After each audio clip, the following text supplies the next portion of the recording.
السلام عليكم ورحمة الله وبركاته. عمدا وضيال كسو دوادا قصة عجيب أو حكمة له وحو سئال جعلا حاسكيسي وحي هيستين لبا عرور وحكسته oo uu awoodo waxa uu siin jiray balse xaaskiisu marnaba maqsuud kuma ahayn inkastoo ninku uusan taajir ahayn haddana wuxuu la wadaagi jiray wax kasta oo heli karay hadduu u soo iibiyo dhar waxay ku oran jirtay waxaan waa wax liita oo mar hore laga baxay ninku waa uu dhoola cadeyn jiray xaaskiisa waxa uuna ku oran jiray maalin ayaan taajir noqon doonaa waxaana ku iibin doonaa dhammaan waxyaabaha qaaliga ah ee aad u baahan tahay haweeneydu marnaba taleefanka ma wici jirin ilaa mar ay wax ka codsanaysa maahe haddii uusan fulin karin codsiga waxa kaliya ee ay samayn jirtay waa inay muranto maalmo mararka qaarkoodna dagaalanto galab isagoo shaqadiisii ka soo rawaxay ayuu soo iibiyay 1 kiilo oo hilib ah isagoo faraxsan oo isla xaaskaaga ka yaabi maanta oo caawa si fiican reerku ha u casheeyo kolkuu gaaray gurigii oo uu xaaskiisii tusay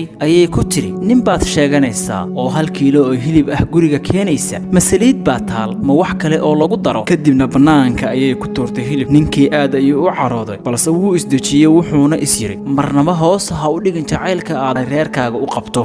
maalin ayuu xanuun badan ka dareemay cagta bidix kadibna barooweyn ayaa ka soo baxday 3 bilood kadib markii ay aad u weynaatay xanuunkiina ku batay ayuu isbitaal tagay waxaana laga helay kansar wuxuu ahaa sabool aan awoodin daryeel caafimaad oo wanaagsan inkastoo aad u xanuunsanaa haddana wuxuu isku dayay wax kasta oo uu awoodo inuu reerkiisa ku quudiyo 2 sano kadib xaaladiisii way ka sii dartay waxaana la dhigay isbitaalka lugtii ayaa qalin lagu sameeyay oo laga jaray laakiin nasiib darro waxay ahayd xilli dambe oo dhammaan kansarku wuxuu ku baahay jirkiisa wuxuu u yeeray xaaskiisii si uu ula dardaarmo wuxuuna ku yiri xanaanee oo daryeel caruur waxaana dareemayaa inaan adduunkan ka socdo allahayna dhowro wuxuu neefsaday tiisii ugu dambeysay wuuna geeriyooday haweeneydii iyo labadii caruurta ahaa waa ooyeen maalmo ayay baroordiq ku jireen 2 bilood kadib ayay xaaskii booqatay qabrigii wayna ag fariisatay iyadoo leh erayadan jacaylkaygii wax kasta oo wanaagsan waad ii samaysay waxaana ila dhaqantay si sare laakiin waxa kaliya aad iga helaysa waxay ahayd muran iyo dagaal aan dhammaan lahayn marnaba ma garowsan muhiimadda iyo jacaylkaaga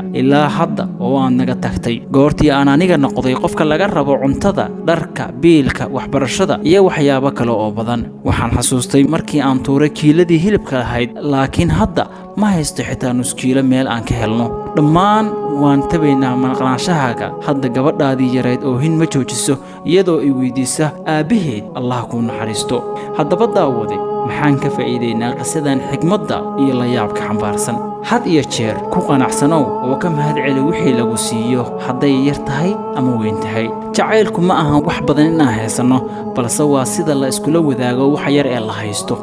kuwa xiriirka idinkala dhaxeeyo kula hadal mar kasta hadalla wanaagsan inta ay nool yihiin qofna ma garanayo xilliga uu dunidan ka tagayo marnaba ha ku ciyaarin dareenka qofku jecel ha dhaawicin qalbigooda sababtoo ah hubaashii maalin in aad baraarugto ayaad garan doontaa inaad dayaxa weyday kolkii aad xidigaha tirinaysay haddii aad channelka ku cusub tahay fadlan subscribe saar